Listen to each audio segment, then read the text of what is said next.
Իմ համար կան քաղաքական գործիչներ ամենայն հարգանքով իրանց հանդեպ ու պետական գործիչներ։ Հենց այդ պետական գործիչի խաչը, որը որ երևի այս երկրի վրա չի դրվում, էլի այդ դրոշմը։ Այ հենց այդ խաչն է, որ նախագահան պատվով տանում է ու տանելու է։ Հայրենիքը այն է, ինչը բոլորի սրտում կա եւ ինչի համար ամեն մարդ պետք է պատրաստ լինի պայքարել։ Ոչ թե ասել ես իմ երկրի համար չեմ ուզում պայքարել, որովհետեւ սա պետություն է, այս պետության գլխին այսինչ մարդն է նստած, ես նրան չեմ ընդունում կամ չեն սիրում։ Այս երկու ձևակերպումները ինչքան իրար մոտ լինեն, այնքան լավ։ Բայց դրա համար պետք է պետություն լինի, որը գոնե ինքնության հետ չի պայքարում։ Ավելի դժվար է լինելու ինքնության հետ պայքարի հետքերը վերացնել։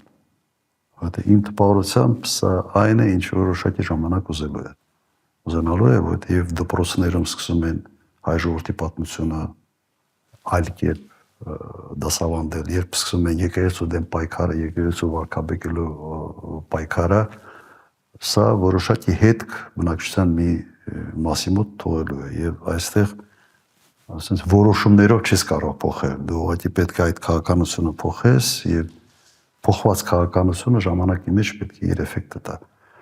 Բայց պետք է սա անել։ Հակառակ դեպքում մենք անդեմ անհասկանալի երկիր ենք դառնալու։ Երկիր, որտեղ այդքան էլ կարևոր չէ թե ով է ապրում։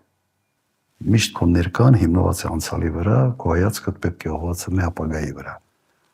Այլ կերպ պետությունները ուղղակի չեն կառուցում։